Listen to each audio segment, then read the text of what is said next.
Hello, everyone, and welcome to this next episode of SPINcast. Here I have Danielle Sirekis with me from Lawrence Tech University, but I'll let her introduce her program and where they're located at, and then we'll get started. Yeah, thanks for having me. Obviously, I'm Danielle Sirekis. I'm the head coach of the esports program here at Lawrence Technological University. It's located in Southfield, Michigan. It's kind of like the suburbs of Detroit. You'd be about 25-minute drive outside of there. We are a Mhm. small private university. Awesome. Well, kind of get into it. Are you guys more of a varsity oriented program, or do you have a mix of like varsity and club? Mostly varsity, but we're trying to do a mix of varsity and club. Hmm. I think a lot of our students right now are kind of funneling into the varsity program.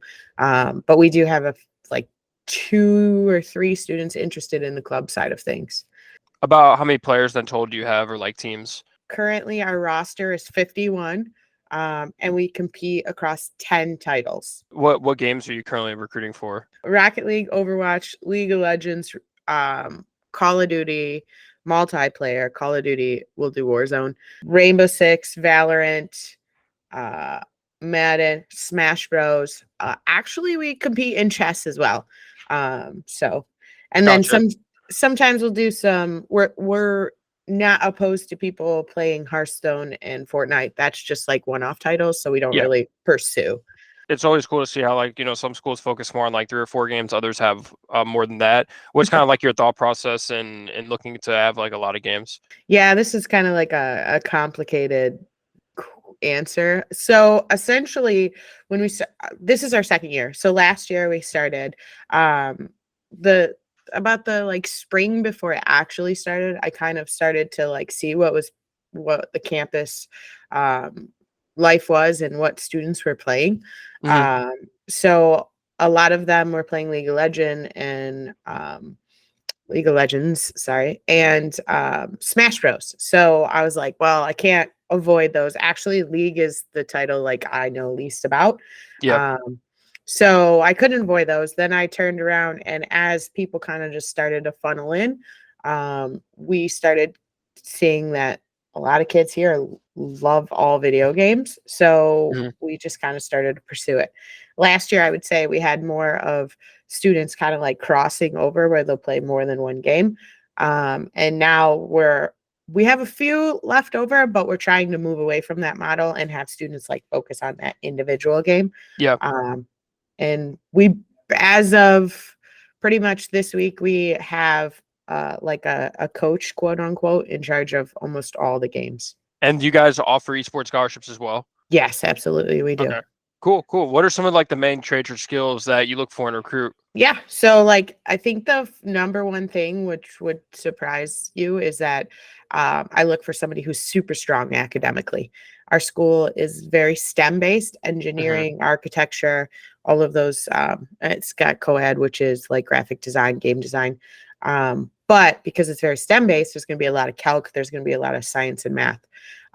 So, academically, somebody has got good grades, which um, in turn would say that you can technically apply yourself and you're hardworking. Yep. So it's kind of like an all-encompassing number one thing that I'm looking for. No, I mean that makes sense. If it's a very rigorous like Yeah. course load, you want to make sure that the student can handle it before they come in. Otherwise, it's just probably not going to be a good fit both ways. So Yeah. that makes a lot of sense. Do you guys? I know you kind of have the background of your space behind you. You guys currently host any like events or camps or anything like that? So we do have a couple, like as for high school, we have science camp, it's called STEM in esports. I don't Hmm. know the exact name. I made the name and I can't think of it right now. And we do like a week-long summer camp, which they haven't announced those yet, which they just consistently do those. But we do bi-weekly Smash tournaments. And then we were looking to host the opposite week, do like a esports on campus event. And we're looking to do more. It's just a matter of like how much time can I personally devote to things or the team to be and still maintain success as each individual title. That's kind Hmm. of like one of the part of the hosting multiple titles is we have such a crazy schedule that there's not a ton of time to do outside tournaments Sure. like like that we host, but we're looking to work towards that. Probably something more in the spring. However, a lot of my colleagues are starting to have events and post events. So like, it's sometimes it's just easier to go to other people's stuff. Yeah, it makes sense for sure. Off of that, what does kind of your facility space look like? Obviously, like you can kind of see, there you go. Okay. Yes, we only have 12 computers, but we are looking to expand. I think everyone on this campus is aware that we need to expand. So they're looking for solutions right now. Hmm. Um, and our goal is to at least double the PCs that we have. Awesome. I'm super type A, and so is my assistant coach. There's two women in charge of this program. That's, I guess, the unique thing about this.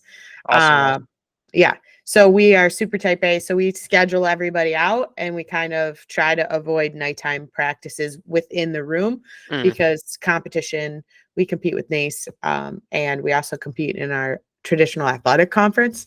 So trying to avoid that time is the best move. Yeah, I mean, it sounds like you guys are killer in terms of scheduling if you're able to manage all those players and still not really Yeah. have too many conflicts. So that's awesome. Kind of off the recruiting aspect as well. Do you guys look for currently like quote unquote recruit for any non-player roles? Yeah.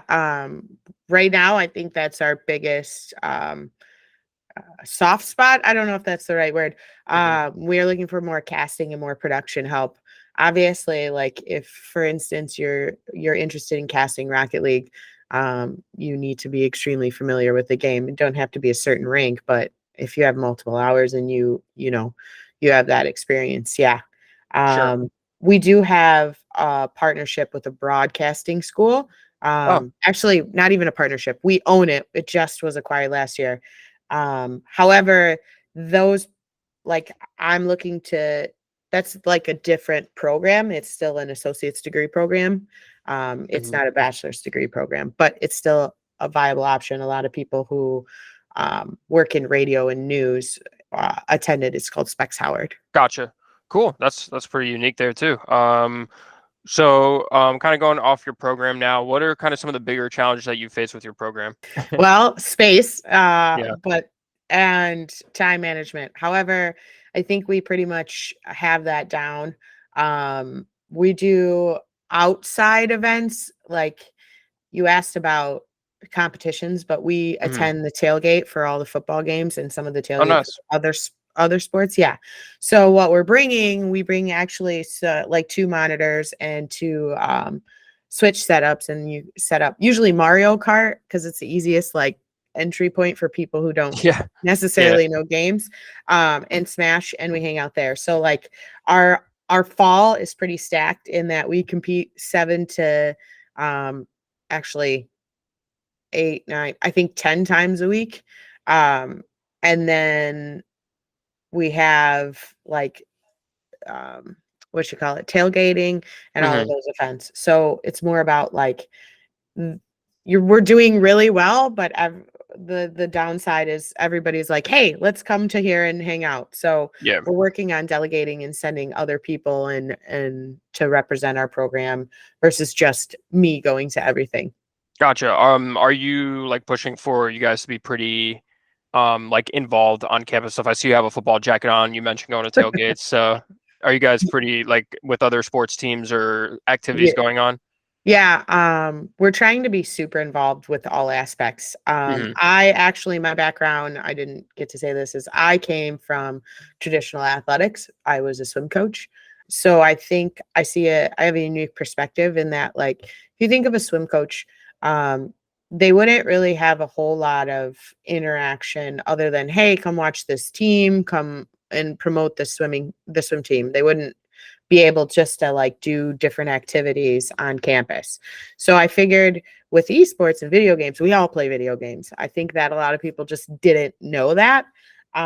So we're able to do a lot of on campus and intermingling. And they want to do what we have is a STEM trailer, and we're kind of revamping that to be robotics and engineering, and then esports. So like esports would in video games would be the pull into the trailer, and then you get to see cool things like last tailgate they had liquid nitrogen there, Mm. so we were playing with that.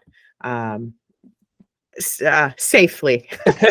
Yeah. Well, no, that's really cool. What off of the challenge, what's kind of some of the more proud or bigger achievements you've had currently in your 2 years? Well, successfully finishing out that first season, with I think our roster started at 40. We ended up going to about 35. So successfully completing with most of our roster intact Mhm. and finishing our traditional athletic conference at tying with second. So Wow, nice. in the whole conference as a brand new team. The other thing is reaching 51, and we also have I only had 4 alumni graduate last year, and Mhm. out of the 4, 3 have now come back and helped with the program in some capacity. Actually, now they're all like couple coach and one an assistant coach. So Wow. a 75% engagement.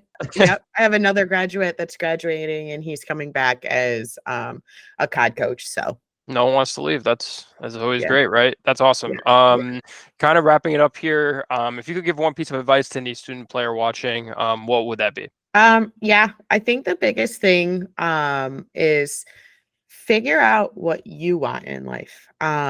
Don't come to a school like mine or any school just because you want to play esports. This is your life, not mine. So make sure it's something that speaks to you, that you want to it meets your goals and your expectations. If you want to be a political scientist, then like for instance, Lawrence Tech wouldn't be the school. Mhm. You might like me and you might like the whole program and our idea, but you're not going to fit here. And that's the worst disservice that you can do for yourself.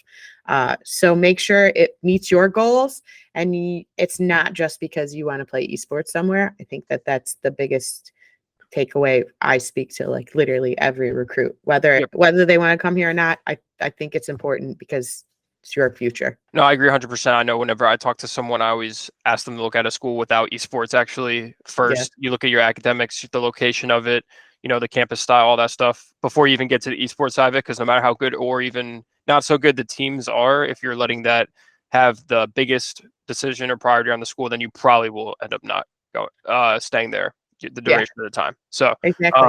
I completely agree with that. Well, I appreciate your time, Danielle, taking the time today to talk with us, learn more about your program. Sounds like you got some awesome things going on there, and excited to see what you guys do over the course of this year.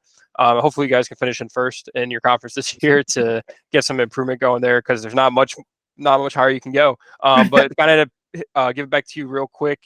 For any players, students watching, where can they learn more about your program at? Yeah. You can head to LTU Esports on Twitter. Instagram is Lawrence Tech Esports. You can actually head to the Lawrence Tech Athletics website and fill out a recruit yourself. That will send your information directly to my email, and then I can reach out to you. But Mhm. also on both of our socials, that link is also in the bio, so you can head there too. Awesome. Well, anyone interested in doing anything in STEM, check them out, especially in the Michigan area or obviously anywhere nearby in the Midwest. But thanks again for your time, and I'll catch everyone on the next episode.